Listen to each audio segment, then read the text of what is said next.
So today we are starting a new chapter, that is arithmetic progression. इसका एक example देख लेते हैं. लेट्स से हमारे पास एक टर्म है 2, उसमें अगर आप 3 ऐड करो विल गेट 5, फिर 3 ऐड करो 8, फिर 3 ऐड करो 11 एंड ऐसे अगर आप 3 ऐड करते जाओ तो आपको सीक्वेंस ऑफ नंबर्स मिलते हैं. This sequence of numbers is known as AP. AP किसको कहा जाता है कि अगर आप कोई भी टर्म लो और उसके जस्ट प्रीवियस टर्म के साथ सब्ट्रैक्शन लगाओ, डिफरेंस लगाओ, तो आपको सेम मिलना चाहिए. जैसे यहाँ पे 5 - 2 3, 8 - 5 3, 11 - 8 3, तो इसको बोला जाता है AP. Okay, this is arithmetic progression. तो जो पहला एक्सरसाइज है वो बहुत ही सिंपल है. हमको कुछ सीक्वेंस ऑफ नंबर्स वो लोग देंगे, एक सिनारियो बना के दिया हुआ है, हमको बस जज करना है कि वो AP है कि नहीं. ठीक है, तो जो पहला क्वेश्चन है एक्सरसाइज 5.1 का, उसको देखते हैं.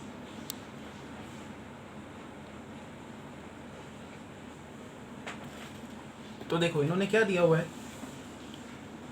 इन which of the following situations does the list of numbers involved make an arithmetic progression and Y.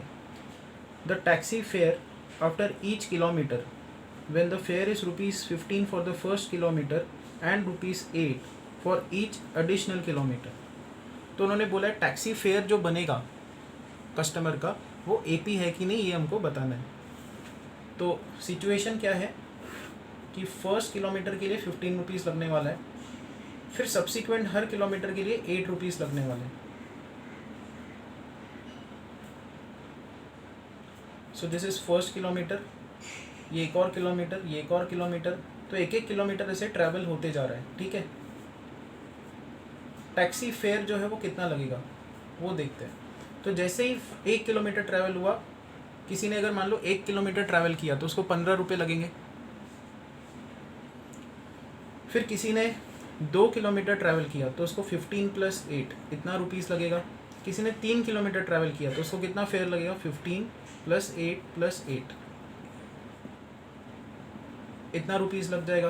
किसी ने और 4 किलोमीटर्स ट्रैवल कर दिए, टोटल 4, तो 15 8 8 8 इतना फेयर लगेगा.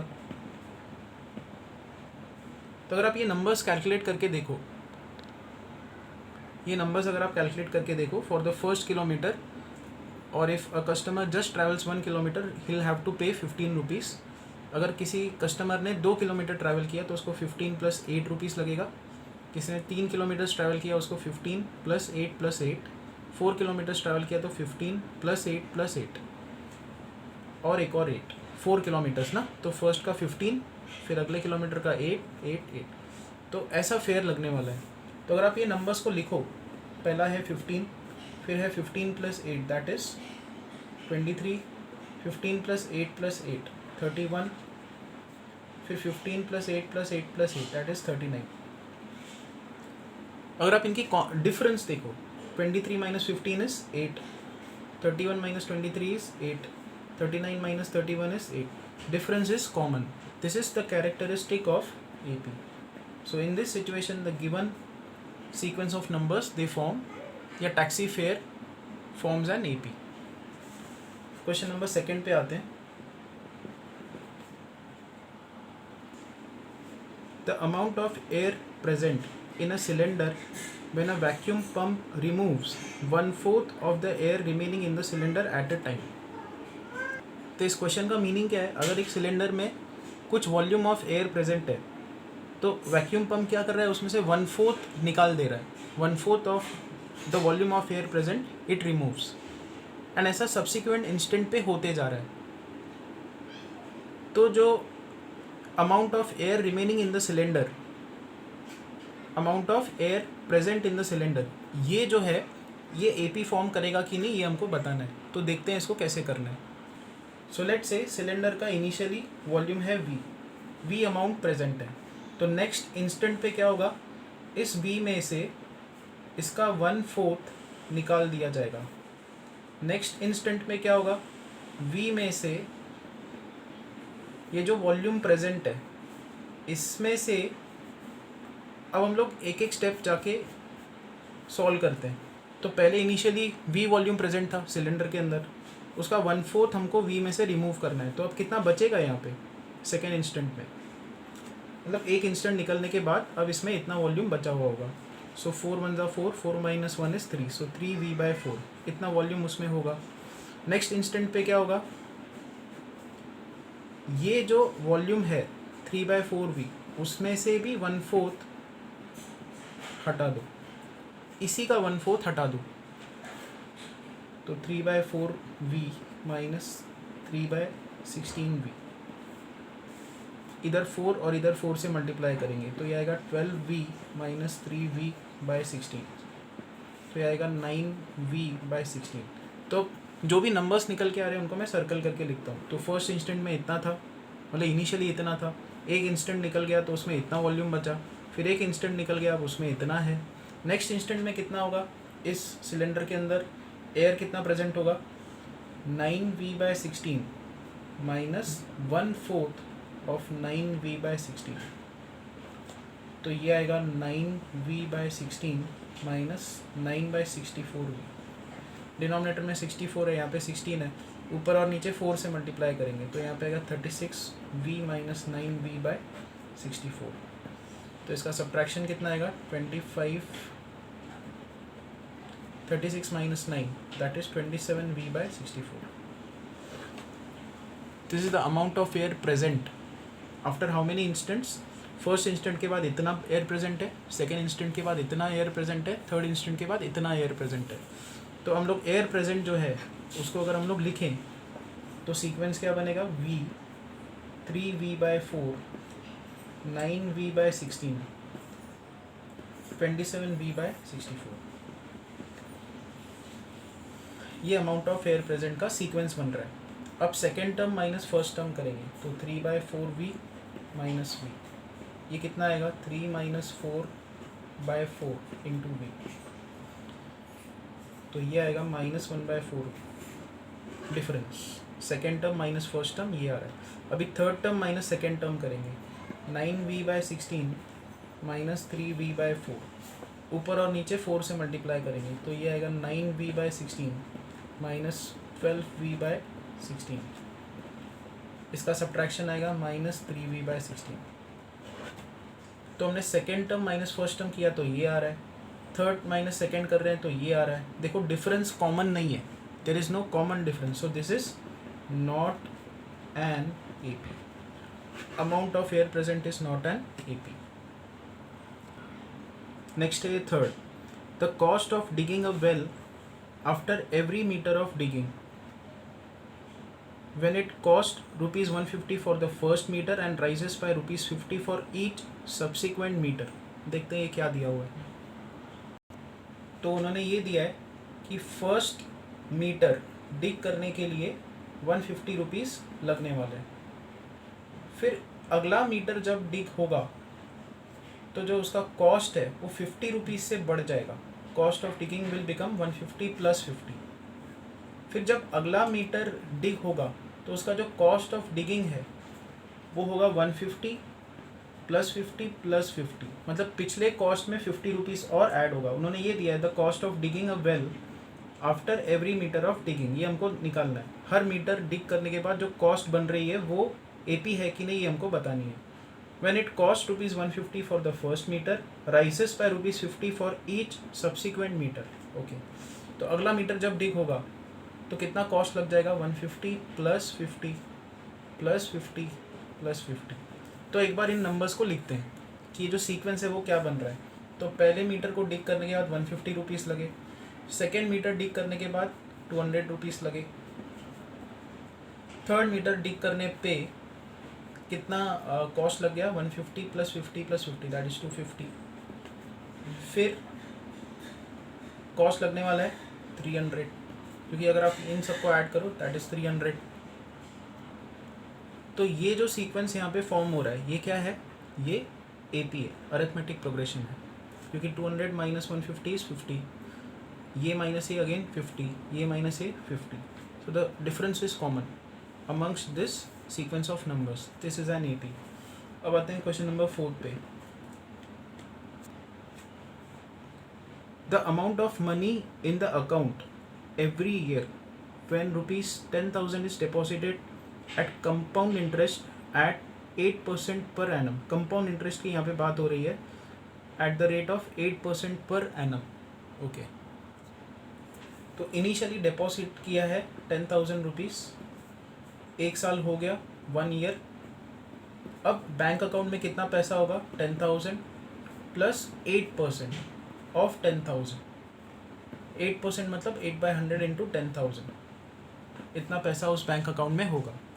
तो यहाँ पे 100 कैंसिल आउट होगा, यहाँ पे आएगा 800 एंड टोटल उस बैंक में अभी अमाउंट ऑफ मनी कितना होगा? 10800. 10,800. ओके. फिर क्या होगा कि एक और साल बीत जाएगा, 1 ईयर. कंपाउंड इंटरेस्ट क्या होता है? इसके ऊपर फिर इंटरेस्ट मिलेगा. तो एक और ईयर बीत जाने के बाद टोटल अमाउंट उस बैंक में कितना होगा? 10,800 प्लस 8% ऑफ 10,800. तो ये होगा 10,800 प्लस 8% मतलब 8/100 इंटू 10,800. ये कैलकुलेट हम लोग करेंगे. सो यहाँ पे आएगा 10,800 प्लस 00 यहाँ पे कैंसिल आउट होंगे फिर से. तो यहाँ पे आएगा 8 into 108. So which is 10,800 plus 864. तो इनको हम लोग ऐड करेंगे. यहाँ पे आएगा 4 6 इतना. सो 10,000 हमने डिपॉजिट किया, एक साल हो जाने के बाद उसमें इतना अमाउंट होगा बैंक में. तो इसको सर्कल करते जाता हूँ. इनिशियल अमाउंट इतना, फिर इतना हुआ, फिर एक साल हो जाएगा तो अब बैंक में हमारे इतना पैसा होगा. 3 टर्म्स ही इनफ है ये बताने के लिए कि ये एपी है कि नहीं. तो इसके सीक्वेंस क्या बनेगा? यहाँ पे 10,000 पहला टर्म, फिर 10,800 दूसरा टर्म, फिर 11,664 तीसरा टर्म. अब अगर आप डिफरेंस देखो, इन दोनों का डिफरेंस 800 है, वाइल इन दोनों का डिफरेंस वो कितना आ रहा है? देखो 11,664 और 10800. इनका डिफरेंस आएगा 64. यहाँ पे आएगा 864. देखो डिफरेंस कॉमन नहीं है. कंपाउंड इंटरेस्ट जो है उसमें जो डिफरेंस है वो सेम नहीं रहता. सिंपल इंटरेस्ट में सेम रहता है. सिंपल इंटरेस्ट में क्या है? 10,000 आपने डिपॉजिट किया, एक साल होने के बाद आपको 800 इंटरेस्ट मिलेगा, सेकेंड ईयर होने के बाद भी 800 ही इंटरेस्ट मिलेगा. बट कंपाउंड इंटरेस्ट में क्या होता है कि इंटरेस्ट पे इंटरेस्ट मिलता है. उसकी वजह से क्या है कि डिफरेंस कॉमन नहीं रहेगा. So difference changes. So this is not an example of AP, not an AP. अब एक्सरसाइज के सेकेंड क्वेश्चन पे हम लोग आते हैं. सो सेकेंड क्वेश्चन में ये दिया है, write first 4 terms of AP when the first term A and the common difference are given. तो क्वेश्चन नंबर 2 का फर्स्ट देखते हैं. फर्स्ट टर्म हमको दिया है 10, कॉमन डिफरेंस दिया है 10. हमको पहले 4 टर्म्स लिखने हैं. तो पहला टर्म है 10, उसमें हम लोग कॉमन डिफरेंस ऐड करेंगे. 10 प्लस 10 इज़ 20. फिर कॉमन डिफरेंस 10 ऐड करेंगे 30. फिर कॉमन डिफरेंस 10 ऐड करेंगे 40. ये पहले 4 टर्म्स हैं. Second question, a is equal to -2 and common difference d is 0. ये दिया हुआ है. तो फर्स्ट टर्म है -2, उसमें 0 ऐड करेंगे -2 बनेगा. फिर 0 ऐड करेंगे -2, फिर 0 ऐड करेंगे -2. ये इसके 4 टर्म्स हैं, पहले 4 terms. Third question, a is equal to 4 and d is equal to -3. पहला टर्म है 4, उसमें हम लोग d ऐड करेंगे. d मतलब -3 ऐड करेंगे. तो पहला टर्म 4, अगला टर्म ये होगा. उसके बाद अगला टर्म क्या होगा? 4 -3. फिर अगला टर्म क्या होगा? 4 -3.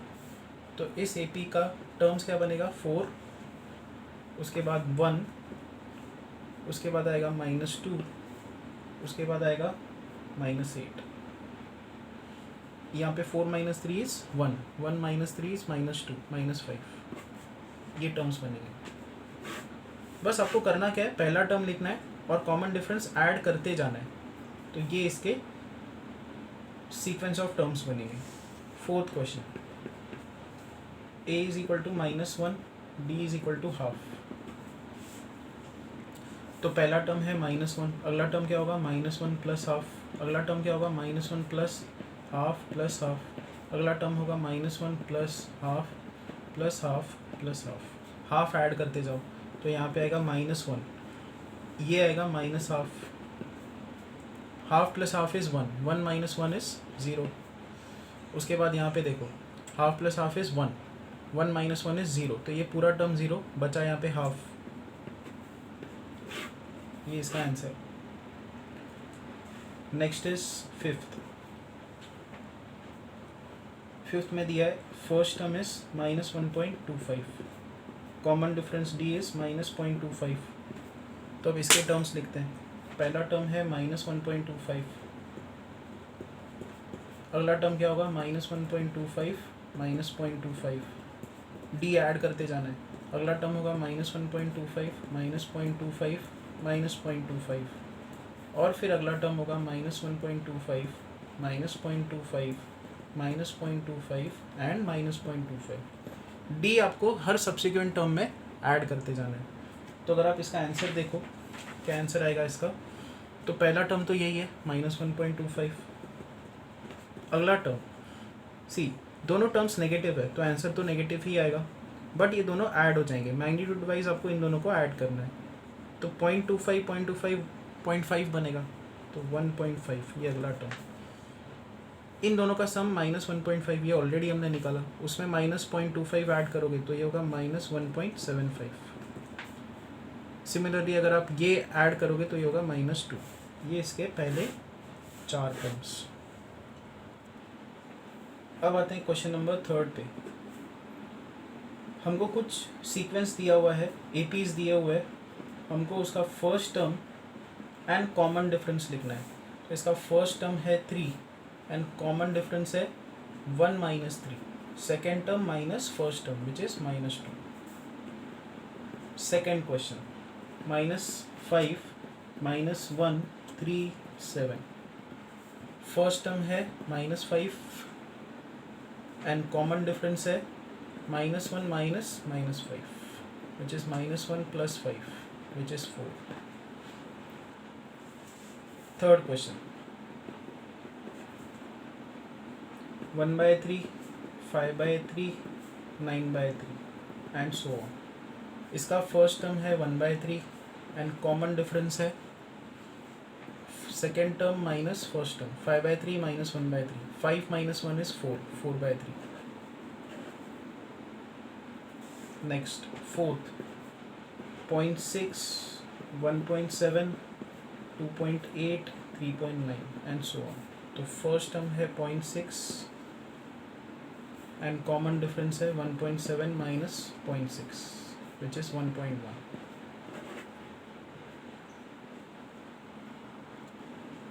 अब आते हैं क्वेश्चन नंबर 4 पे, लास्ट क्वेश्चन है इसका। Which of the following are APs, if they form AP find common difference and write 3 more terms. तो देखो पहला क्वेश्चन हमको दिया है 2 4 8 16। पहले पूछा है क्या ये एपी है कि नहीं, तो देखो कॉमन डिफरेंस 4 - 2 कितना होगा 2, कॉमन डिफरेंस लिखते जाते हैं। 8 - 4 कितना होगा 4, 16 - 8 कितना होगा 8। डिफरेंस कॉमन नहीं है, सो this is not an AP. Second question number 2 पे आते हैं। सो 2 फिर अगला टर्म है 5/2 3 7/2 एंड सो ऑन। तो 5/2 - 2 निकालते हैं, ये टर्म माइनस ये टर्म, तो ये होगा हाफ। फिर 3 - 5/2 निकालते हैं, तो ये आएगा 3 × 6, 6 - 5 इज 1, तो हाफ। इनका डिफरेंस हाफ, इनका डिफरेंस हाफ। फिर 7/2 - 3 निकालते हैं, ये आएगा हाफ अगेन। तो डिफरेंस कॉमन है, कॉमन डिफरेंस हाफ है। उन्होंने बोला अगर एपी है तो इसके आगे के 4 टर्म्स लिखो, तो आगे के 4 टर्म्स लिखते हैं। तो अगला टर्म क्या होगा 7/2 + half which is 8/2 which is 4, तो अगला टर्म है 4। फिर 4 में हाफ ऐड करो, 4 × 8, 8 + 1 इज़ 9, सो 9/2 अगला टर्म। फिर 9/2 में हाफ ऐड करेंगे 10/2 विच इज़ 5, 5 अगला टर्म है। और फिर इसमें हाफ ऐड करेंगे 11/2। ये आगे के 4 टर्म्स। ओके, अब आते हैं थर्ड क्वेश्चन पे। -1.2, -3.2, -5.2, -7.2 ये दिया हुआ है। अब ये टर्म माइनस ये टर्म अगर आप निकालो तो -3.2 माइनस -1.2 ये आएगा -3.2 प्लस 1.2 ये आएगा -2। तो ये नंबर माइनस ये नंबर -2 आ रहा है।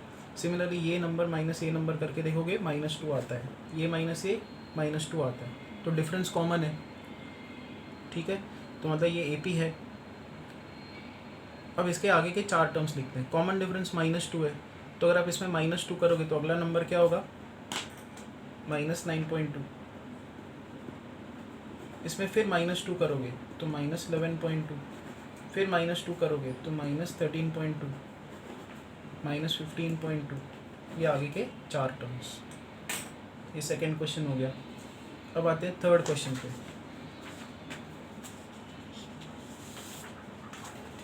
सॉरी, 3 क्वेश्चंस हो गए। अब आते हैं फोर्थ क्वेश्चन पे।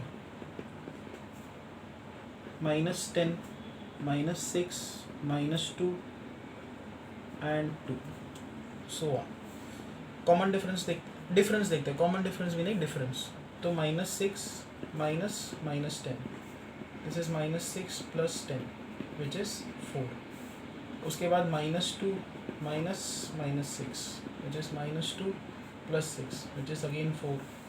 फिर ये 2 माइनस -2 विच इज़ अगेन 4। तो देखो इनका जो डिफरेंस है, सब्सिक्वेंट डिफरेंस, वो कॉमन है।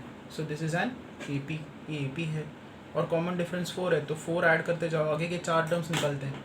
तो अगर आप इसमें 4 ऐड करोगे तो आपको मिलेगा 6, फिर 4 ऐड करोगे तो 10, फिर 4 ऐड करोगे तो 14, फिर 4 ऐड करोगे तो 18। ये हो गया। अब आते हैं फिफ्थ क्वेश्चन पे। 3 प्लस √2, 3 प्लस 2√2, 3 प्लस 3√2। क्लियरली ये AP है। इन दोनों का सब्ट्रैक्शन √2, इन दोनों का सब्ट्रैक्शन भी √2, इन दोनों का सब्ट्रैक्शन भी √2।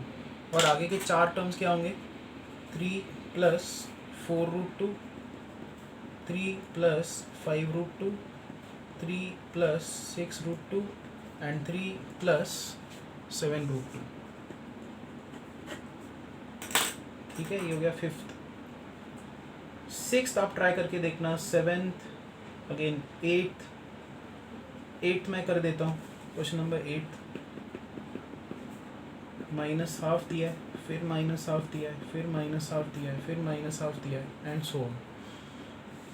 तो इनका डिफरेंस 0, इनका डिफरेंस 0, इनका डिफरेंस 0, डिफरेंस तो कॉमन है, तो ये क्या हुआ, AP है। This is an AP। And अगला 4 टर्म्स क्या होगा इसका, इसमें भी 0 ऐड करो, -½ फिर 0 ऐड करो, -½ फिर 0 ऐड करो, -½ फिर 0 ऐड करो, -½ ये काफ़ी इजी सम है। उसके बाद आते हैं